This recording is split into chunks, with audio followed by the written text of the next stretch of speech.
Begitu dengar kata sosial tuh, ini nggak ekonomi. Makanya Bapak Ibu, ketika kami, nah ini rekam jejak nih Pak. Jadi saya ngomong ini bukan sekarang Pak, saya ngomong ini 10-12 tahun yang lalu nih Pak, ngomong soal social market ekonomi itu. Bukan karena mau ketemu Dekopin jadi ngomong social market ekonomi. Iya, bukan. Diundang Dekopin apa tidak, saya ngomong social market ekonomi gitu. Karena dan ini kita udah kerjakan dulu Pak, betul-betul melatih dosen-dosen dari berbagai universitas supaya mereka menyadari bahwa yang disebut sebagai cita-cita Republik ini menghadirkan keadilan sosial. Dan Bung Hatta itu, ini saya teruskan sedikit, ini saya terapkan di Jakarta Pak. BUMD di Jakarta, saya sampaikan gini, negara itu punya dua tangan, satu namanya birokrasi, kementerian atau dinas, yang satu namanya BUMN atau BUMD, itu saya sampaikan. Tapi dua-duanya itu tangannya negara. Untuk apa?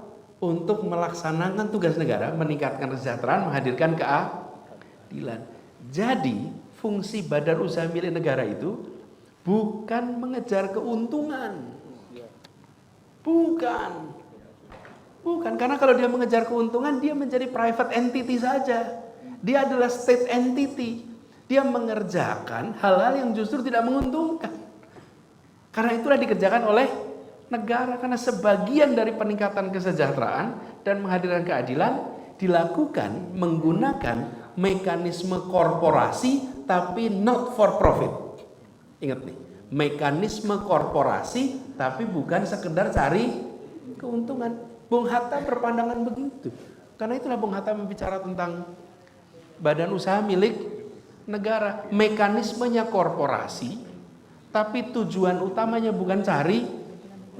Loh, lah kalau Pak, ini kalau cari untung negara, enak betul jadi negara punya perusahaan Pak.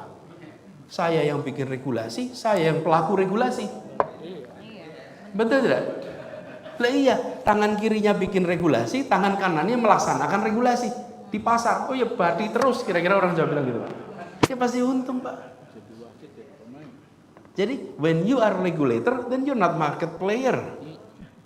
If you're a market player, ya jangan jadi regulator. Kecuali, ada kecualinya nih.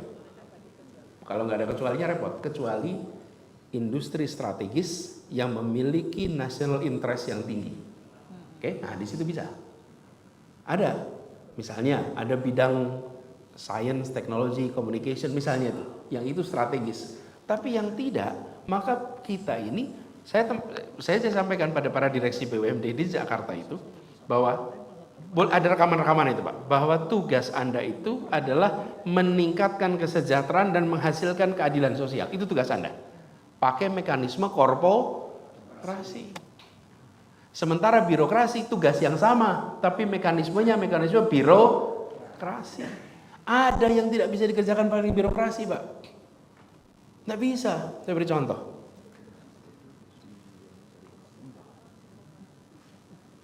Transportasi sistem di Jakarta. Kenapa kok tidak dikelola oleh Dinas Perhubungan, Pak?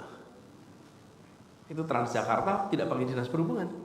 Pakainya PT Transjakarta, 100% milik kita. PT itu. Kenapa? Lah PT-nya pasti tekor, Bapak Ibu. Tekor. Kenapa tekor?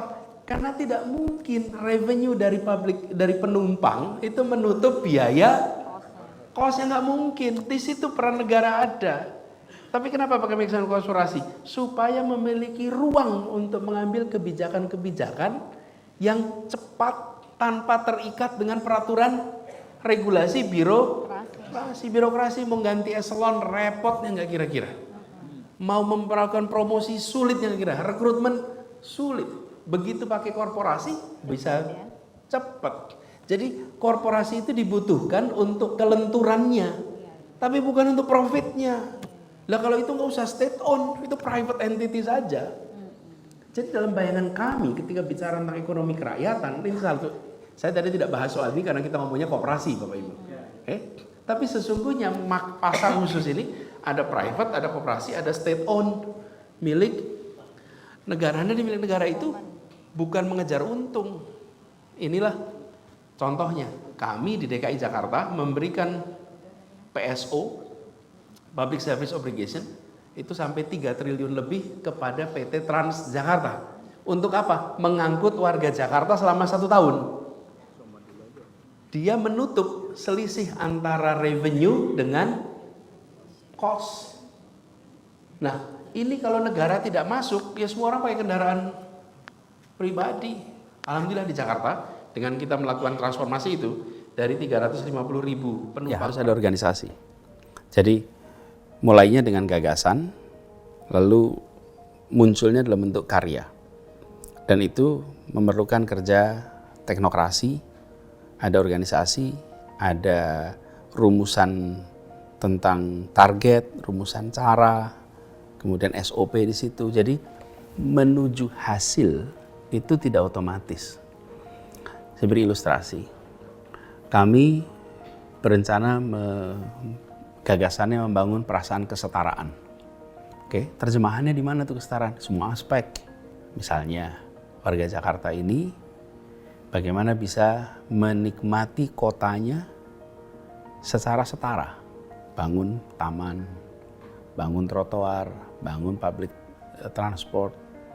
Itu contoh kita membangun perasaan kesetaraan. Kemudian sekolah, sistem penerimaan siswa baru itu memberikan kesetaraan kesempatan. Baik keluarga kaya maupun keluarga miskin kesempatannya setara. Walaupun diprotes oleh yang kaya. Karena disetarakan kesempatannya dengan yang miskin. Dulunya yang makmur pasti punya kesempatan lebih tinggi. Kemudian kita bicara tentang kawasan kepulauan dengan daratan Jakarta. Sekarang disetarakan. Harga di sana dengan kebutuhan pokok dengan di daratan sama. Pembayaran transportnya jadi satu dengan daratan. Itu setara. Jadi ketika kita membangun begitu banyak hal, itu berangkat dari sebuah gagasan. Kesetaraan. Nah, kita bangun itu. Kenapa kesetaraan ini penting? Dari kesetaraan muncul rasa keadilan. Dari rasa keadilan muncul persatuan. Dari persatuan, maka kota ini akan punya social capital yang kuat. Karena warganya punya perasaan kebersamaan, perasaan persatuan. Jadi, ketika kita membangun trotoar, taman, itu perlu kerja teknokratis. Bagaimana merumuskan anggarannya, bagaimana masuk di dalam rancangan pembangunan, bagaimana proses kerjanya, bagaimana detail teknis rancangannya.